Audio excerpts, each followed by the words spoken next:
Hi everybody, my name is Rebecca Medansky and I am a pelvic floor physical therapist and the owner of Ladybird Physical Therapy, a clinic in Austin, Texas that focuses on helping people manage pregnancy pains, prepare for birth, and recover postpartum. We treat people from all over the world via telehealth, and we have plenty of online resources on this YouTube channel, on our Instagram, and on our online blog, as well as online courses. So check out our website if you want to learn more. But today I am here to talk about realistic postpartum recovery timelines. In the birth world, a 6-week postpartum recovery has kind of become the de facto timeline. And I don't really think that was on purpose, but nobody's really addressing it. The 6-week postpartum timeline, I think, stems from the fact that there is a 6-week postpartum visit where people will see their midwife or their OB-GYN at 6 weeks, and they will be cleared for sex and for exercise. However, that 6-week visit is really for your OB-GYN to make sure that your uterus is shrinking back to pre-pregnancy size, and that if you had any cesarean, if you had a C-section birth, if you had any perineal tearing, that the scar tissue is healing well, there's no sign of infection, and that you're safe to resume movement and resume normal activities. Now, that 6-week visit is not when you are truly cleared for exercise. It's not when they assess fitness. It's not when you're typically screened for a diastasis recti. It's not when your pelvic floor strength and control is assessed. It's not when your balance, your lower body strength is assessed.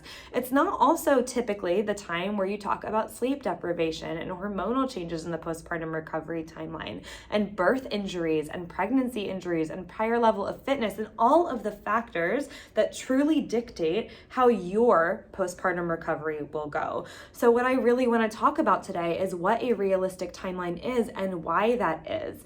And a huge part of the reason that I want to talk about this is because appropriate expectation setting during pregnancy and preconception is a very important part of preventing suffering postpartum. There was actually a research article that came out not long ago that I'll link below that looked at the effect of prenatal education on education during pregnancy and how it affects postpartum suffering. And lo and behold, what it found is what we already knew, which is that education and realistic expectations can prevent suffering, right? If you go into something knowing and expecting it to be difficult, then when it is difficult, it's not as painful. When people go into birth and they expect to feel like themselves at 6 weeks postpartum, it is exceptionally painful. When at 6 weeks postpartum, you don't even feel a little bit like yourself.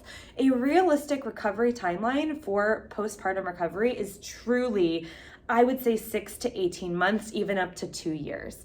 I say 6 months, and that is the lower end of what I would consider a normal timeline for somebody to feel like themselves again. And what I mean by feeling like yourself again is feeling like your energy is returning to normal, like you are as strong or at least close to as strong as you were pre-pregnancy, like you can get into the fitness activities that you like to enjoy prior to pregnancy, like your performance is returning to more the way that it was pre-pregnancy. But even things like brain fog, like your mental capacity.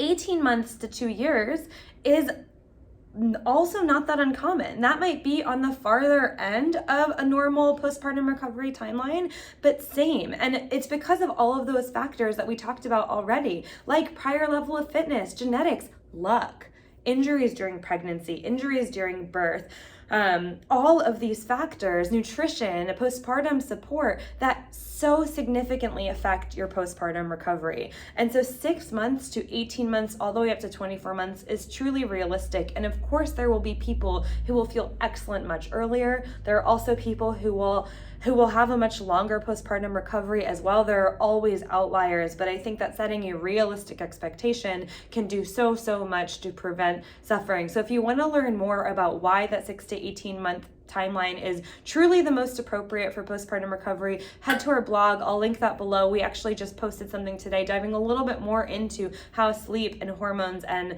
injuries and prior level of fitness affect our recovery. And just keep in mind that your recovery is your own, and comparing your recovery to the Instagram tinted glasses of your friends and the influencers that you're following is really unfair, because nobody is being open about how their postpartum recovery is truly going. Everybody is trying to promote the best version of their lives, and in reality, birth is hard. Postpartum recovery is hard, and symptoms like leakage, heaviness in the pelvis, pain with sex, these symptoms occur in over 50% of the postpartum population. So if you feel like you're the only one that is having a hard time at 3 months, 6 months, at 18 months postpartum, I promise you that you're not alone. I promise you it's never too late to start looking for help, to start seeing a pelvic floor physical therapist, even if at 6 weeks postpartum, you didn't even have the mental energy to consider working on your postpartum rehab. Know that it's never too late and know that you're not alone. But either way, I hope that you have a wonderful day. And if you have any questions, comment below or reach out via our website if you want more information or personalized support. Bye.